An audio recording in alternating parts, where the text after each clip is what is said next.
Tahukah kamu bahwa ada 3 tahapan dalam tahapan presentasi? Yang pertama adalah tahap perencanaan, yang kedua ada tahap persiapan, yang ketiga ada tahap presentasi. Nah, sekarang kita masuk ke dalam tahapan perencanaan. Nah, pada tahap perencanaan ini penting karena pada tahap perencanaan kita mempelajari bagaimana karakteristik dari audiens dan juga konten apa yang akan kita sampaikan, dan yang terakhir dan tidak kalah penting ialah strategi apa yang akan kita gunakan. Tujuan pembelajaran pada video kali ini ialah mahasiswa mampu mengidentifikasi karakteristik untuk menyesuaikan gaya penyampaian dan isi presentasi. Yang kedua, ada mahasiswa dapat menjelaskan 3 kategori utama tujuan presentasi. Yang ketiga, ada mahasiswa mampu menyusun konten presentasi yang relevan, akurat, terstruktur, dan mudah dipahami sesuai dengan tujuan dan audiens. Yang keempat, ada mahasiswa dapat menganalisis strategi presentasi berdasarkan nilai-nilai audiovisual dan pemilihan media yang sesuai.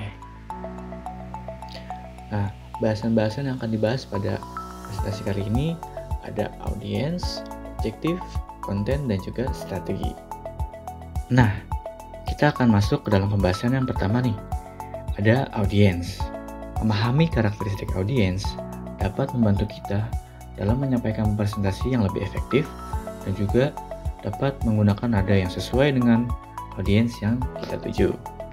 Nah, penting sekali nih untuk kita mengetahui siapa audiens kita, karena kita perlu tahu seberapa besar kelompoknya, berapa usia mereka, apa latar belakang pendidikan mereka, karena kita harus menyesuaikan topik yang kita sampaikan sesuai dengan pengetahuan dan juga keterampilan yang mereka miliki. Oke, selanjutnya pembahasan yang kedua ada objektif atau tujuan. Nah, dalam objektif atau tujuan ini terdapat 3 kategori utama nih. Yang pertama ada kategori kognitif, kemudian afektif, dan juga psikomotor. Nah, kategori kognitif ini kategori yang meliputi perkembangan dari kemampuan berpikir audiens, seperti kemampuan mempelajari matematika, membaca, menulis, menganalisis masalah, atau membuat keputusan. Selanjutnya, kategori afektif nih.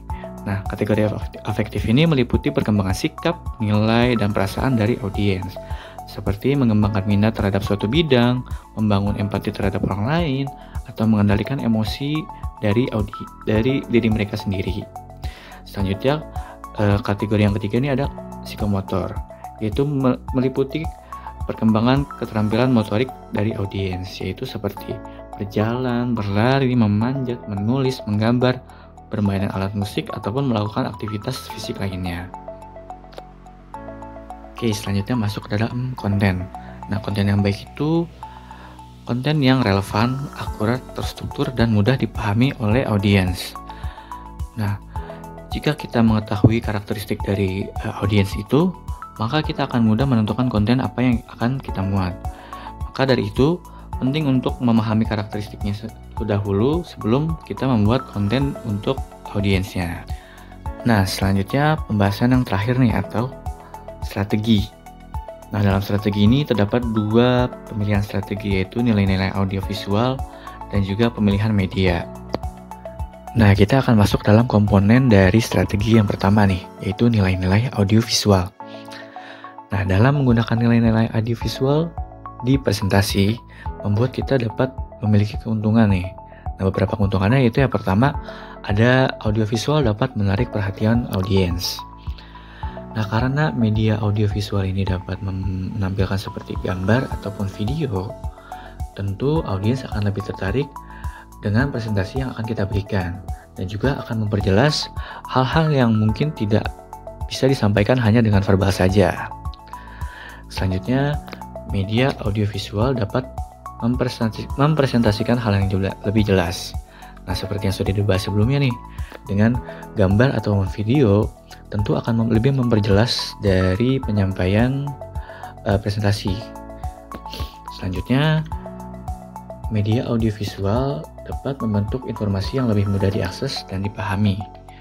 Nah, karena media audiovisual ini dapat mengatasi keterbatasan ukuran, waktu, jarak, dan ruang, sehingga media audiovisual itu membantu untuk membentuk informasi yang lebih mudah diakses dan juga dipahami. Selanjutnya, Media audiovisual dapat membantu audiens untuk mengingat lebih lama. Nah, karena media audiovisual ini menampilkan tidak hanya dengan tulisan ataupun hanya dengan gambar, tetapi dengan gambar dan juga lisan ya, sehingga audiens dapat lebih lama mengingat materi yang telah disampaikan. Nah, selanjutnya kita masuk ke dalam komponen dari strategi selanjutnya nih, yang kedua, yaitu pemilihan media.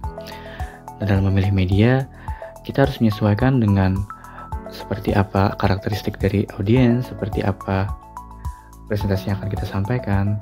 Nah, beberapa media yang biasa digunakan yaitu adalah, pertama ada flip chart. Nah, penggunaan flip chart ini digunakan karena flip chart itu lebih fleksibel dalam menyampaikan pesan, karena bisa dibawa kemana-mana dan juga bisa ditaruh di mana saja. Nah, selanjutnya ada slide. Nah, dengan slide ini biasanya orang dapat menampilkan gambar ataupun video sehingga dapat memperjelas materi yang akan disampaikan. Selanjutnya multimedia. Nah, dalam multimedia ini biasanya digunakan karena multimedia ini dapat mencakup beberapa media lain seperti audio, video, maupun gambar secara berbarengan sehingga dapat membantu memperjelas materi yang akan disampaikan. Jadi, kira-kira begitulah hal yang harus direncanakan sebelum kita membuat presentasi. Hal-hal tersebut harus dilakukan dan juga dicermati agar presentasi yang kita buat bisa menjadi lebih maksimal dan materi yang kita buat dapat dipahami oleh audiens semuanya. Terima kasih, sekian dari kami. Kurang lebihnya mohon maaf. Assalamualaikum warahmatullahi wabarakatuh.